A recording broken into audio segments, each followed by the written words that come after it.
السؤال الثامن, la huitième question. كم شروط العبادة? Combien sont les conditions de l'adoration? ما معنى شروط العبادة? Qu'est-ce qu'il veut dire par les conditions de l'adoration? À la base, quand on dit les conditions de l'adoration, الأصل أن معنى هذا الكلام شروط قبول العبادة. C'est-à-dire, à la base, ça veut dire les conditions pour que l'ibada soit acceptée. On est toujours en train de parler de l'ibada depuis le début du livre. Et celui qui comprend bien tout ça, il sort avec une grande faïda. Il sort avec une grande leçon. Donc, ici, quand il nous dit combien sont les conditions de l'adoration, dans la réponse, il nous dit thalatha. Elles sont au nombre de 3. On va lire sa réponse, après on va expliquer. Al-awwal, la première, sidqul azima, wa huwa shartun fi wujudiha. La véracité dans, comment c'est écrit en français, Ibrahim? La sincérité de la résolution. On va dire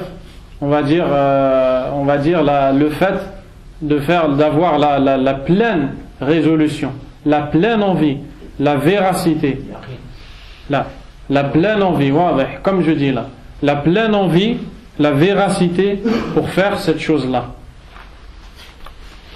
Et c'est une condition pour que l'acte soit présent. On va expliquer tout ça. La deuxième, ikhlasun niyya. La deuxième, la sincérité dans l'intention. La troisième, موافقة الشرع الذي أمر الله تعالى ألا يدان إلا به.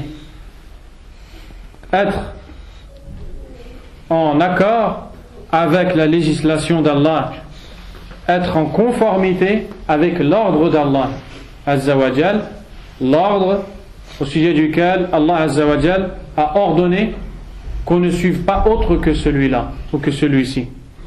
وهما أي الثاني والثالث شرطان في قبولها. Et la deuxième et troisième condition qu'on vient de citer sont des conditions pour l'acceptation.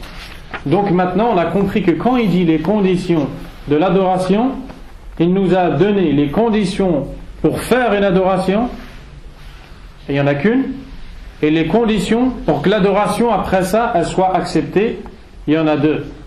Donc quand tu veux faire une adoration, la première chose qu'il te faut, as-sidq fi al-azima. Il faut que tu aies la pleine résolution de faire ça.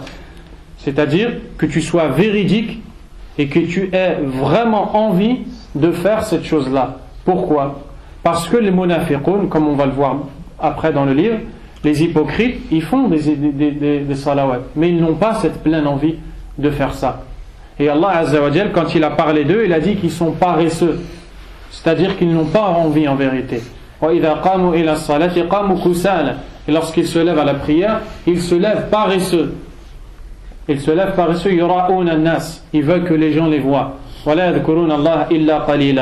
Et ils n'évoquent Allah que très peu.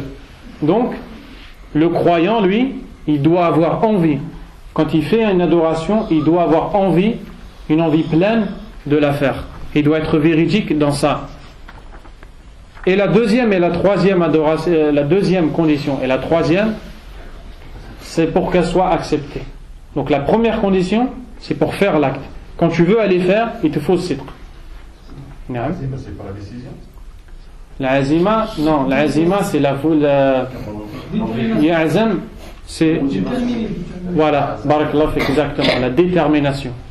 Exactement, la détermination, bima'na que il est vraiment déterminé, ça y est, il veut plus faire autre chose, il veut faire ça. Lorsque tu es déterminé, ça y est, tu veux faire la chose, place ta confiance en Allah. Alaykum salam, azza wa jal. Donc la deuxième et la troisième condition sont les conditions pour qu'Allah accepte de toi cette adoration. La deuxième, donc c'est-à-dire la première condition d'acceptation, ikhlasun niyya, la sincérité envers Allah. ما معنى هذا؟ ماذا تريد أنت بصلاتك؟ ماذا تريد أنت بحجك؟ ماذا تريد أنت بزكاتك؟ Qu'est-ce que tu veux lorsque tu pries? Qu'est-ce que tu veux lorsque tu accomplis lorsque tu payes la zakat? Qu'est-ce que tu veux lorsque tu fais le pèlerinage? Qu'est-ce que tu veux? Tu dois vouloir que la récompense d'Allah, que la satisfaction d'Allah Azza wa Jal, comme on va le voir après. La troisième condition, c'est-à-dire la deuxième condition pour qu'Allah t'accepte tes actes, c'est quoi? C'est que lorsque tu fais cette adoration, tu dois la faire exactement comme le prophète sallallahu alayhi wa sallam l'a faite. Le prophète alayhi wa sallam a dit Sallu kama ra'aytumuni usalli. Priez comme vous m'avez vu prier. Ma qala sallu faqat. Il n'a pas dit prier, c'est tout. Parce que ça ne suffit pas juste de prier. Si tu pries d'une façon différente à celle du prophète alayhi wa sallam, ta salat n'est pas acceptée. C'est-à-dire que si tu fais une chose qui change ta prière elle n'est pas acceptée. Donc tout ce que tu fais quand tu fais des adorations, tu dois les faire conformément à la sunna du prophète sallallahu alayhi wa sallam. Maintenant qu'on a vu ces trois conditions, as-sidq wal-ikhlas wa muwafaqatu sunnah, c'est-à-dire la détermination, la sincérité et être en accord avec la sunna, les trois questions qui vont venir, elles nous posent ou elles nous parlent de justement ces trois choses-là.